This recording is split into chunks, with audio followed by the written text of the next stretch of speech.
Greetings, good people. My name is DJ Oli and welcome to 0.5 Creative Studios. Chitubu che content, chitubu chisingapu, chitubu chinonwa nemunhu wese, chitubu chakavhenekwa chikaongororwa nana mazvikokota kunzi aiwaka. Chitubu ichi chine content iri healthy, content yakachena, content iri clean, yakakodzera kunge ichikonsumwa nemunhu akaita kunge iwewe. Ndosaka uri panapa muzuva ranhasi. So if it's your first time here, dzvanya subscribe button and the notification bell so that you don't miss out on any exciting content uploaded.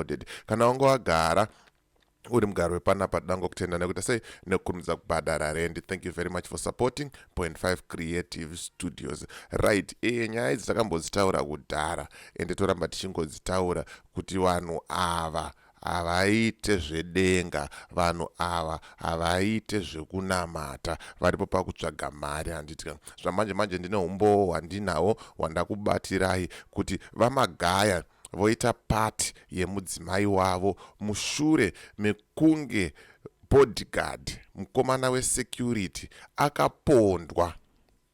akapondwa kuhotera yavo ari pajuti. Havana kana kumbofunga kuti nhamo tichaita sei kana kuti tichabatsira sei mawani. Apa chikonzero chiri kunzi akarohwerwa nevamwe vacho ndo chikonzero chinonzwisa tsitsi, chinopisa tsitsi. Zviri kunzi kune madzimai ari kumbunyikidzwa kuhotera akabatwa unhapwa navaMagaya. Nyaya idzi dzakamhangarwa kumapurisa, mapurisa ari kusarudza kudzi ignore.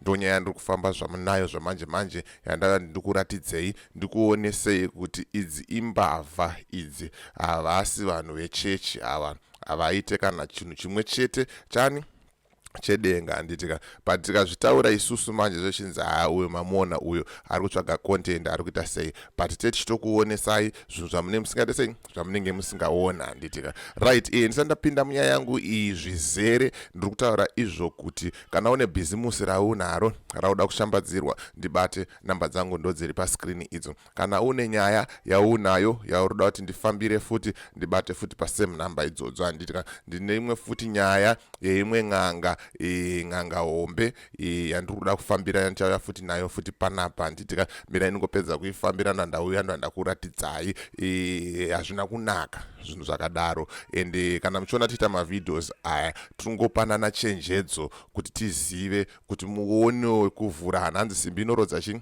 inorodza imwe simbi. Handitika right. Gwenzi redu tichingori naro nanhasi, vari kurishandisawo vari kundipawo feedback kuti aiwa gwenzi riri kutosenza zvechi, riri kutosenza zvemashuwa. Handitika gwenzi rephytomed iro riri apo, iro ndo gwenzi racho riri kutoita mutactic wacho zvamanje manje. Handitika saka bata namba idzo, kana uri muSouth Africa dzakanzi koni kana dzakanzi fochi, kana uri kuZimbabwe wobata namba idzo dzakanzi nyara. Handitika ndo vanhu vacho zvamanje manje. Motaura tabva ndekuna DJ Holly, toda munyatsonzwisisa nezvegwenzi rephytomed kuti rakamira sei, because kana une musoro, une musana usingapore, une mudumbu uchida kucleana system, aiwaka iro ndo gwenzi raunofanira sei, raunofanira kushandisa. Handitika ndo gwenzi racho raunotofanira kutoshandisa iroro kuti zvinhu zvako zviite sei, zvinhu zvako zviendeke, ugare wakaita sei, wakachena. Handitika and then at the same time tikutaura kuti kana uri mugari wemuSouth Africa, uri mugari wemuSouth Africa une bhizimusi rauri kuita, handitika rinoda rine matsamba akakwana, matsamba ari legit. Handitika saka bata Owen akuregistere kambani yako same time panamba idzo dziri kubuda pascreen idzo. Wotaura kuti Owen tabva nekuna DJ Holly, wataura kuti iwewe ndiwe munhu wacho anokwanisa kuita sei, anokwanisa kuti registera kambani, wovhurirwa bank account reFNB, zvinhu zvako zvoita sei, zvinhu zvako zvorongeka, zvinhu zvako zvopinda chi, zvopinda mugwara. Handitika right. Reka ndichipinda munyaya yangu mukuru Magaya,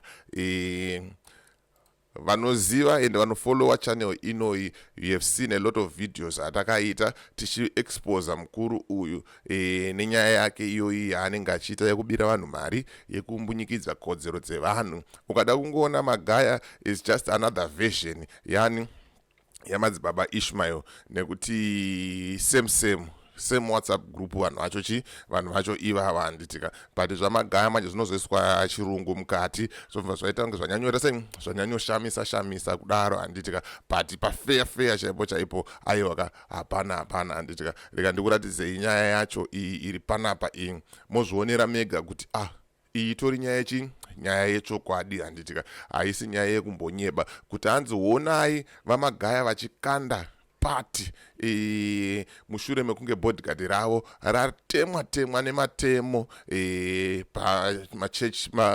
payard pamapremises echechi handitika ndo nyaya iyo iri apo iyo mawani sanyaya yakakura but I'll just try to summarize kuti ndisanyanyopedza nguva yakawanda ndiri panapa handitika but nyaya maiona vanenge vada kuzononyatsoverenga vega nyaya yacho achida kuzonyatsoverifya endai pazim-i monoita sei monozvionera mega ipapo handitika nyaya yacho izere handitika mukomana wacho uyu mina ndimukuradzidzei mapicture ake mukomana ari kunzi akaita sei akarohwa uyu pakaipa mawani chaiyo mawani zvinonzwisa tsitsi uyu ndiye mukomana akatemwa uyu ari apo uyo ndiye mukomana akatemwa nematemo nemamachete ukaona mamwe mapictures acho musoro wakaita kutsemuka nenyaya yeYouTube Partners Program andikwanise kuita sei kuti ndikuratidzei zvinhu zvakadaro panapa but mawani chaiyo ndiye mukomana uyo ari apoyo uyo mukomana ari apoyo pari kupisa ende pari kutorwadza ende inyaya hombe ende polisi vadecida kungoignora nyaya iyi havasi kana kutomboifambira kana kuita sei asi nyaya yakamhangarwa handitika mukomana uyu anonzi Liberty Chinembiri ndiye akaita sei akapondwa pasini papremise pahotera kwamagaya handitika mawani chaiyo hanzi kana mamedical bills ekubatsirawo kuti chii zvinhu zviitewo nani abatsirikane mukomana hanzi anga akapirwa gosi mukuru haana kana kumboita shungu nazvo kana kumboita hanya nazvo izvozvo handitika and then zviri kunziwo futi nyaya yakaroverwa hanzi haana kurohwa nematsotsi akarohwa neabi ake vesecurity ivavo vamwe chete ndo vakamurova nenyaya yekuti anga afumura kuti panapa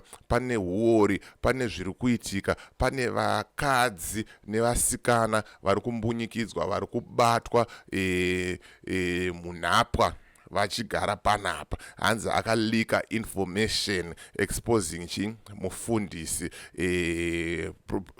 wenhema fake prophet Magaya ndo nyaya hombe yakaita sei yakabatirwa handitika zviri kunzi akarohwa nevakomana vakanomhan'ara vanomhan'ara hapana kana action yakaita sei yakaitwa handitika ende mukomana uyu akatozosvika pakufa Liberty nenyaya iyoyi yekuti anga akuwara mukaona mapictures acho ndo pamunonzwa tsitsi kuti hei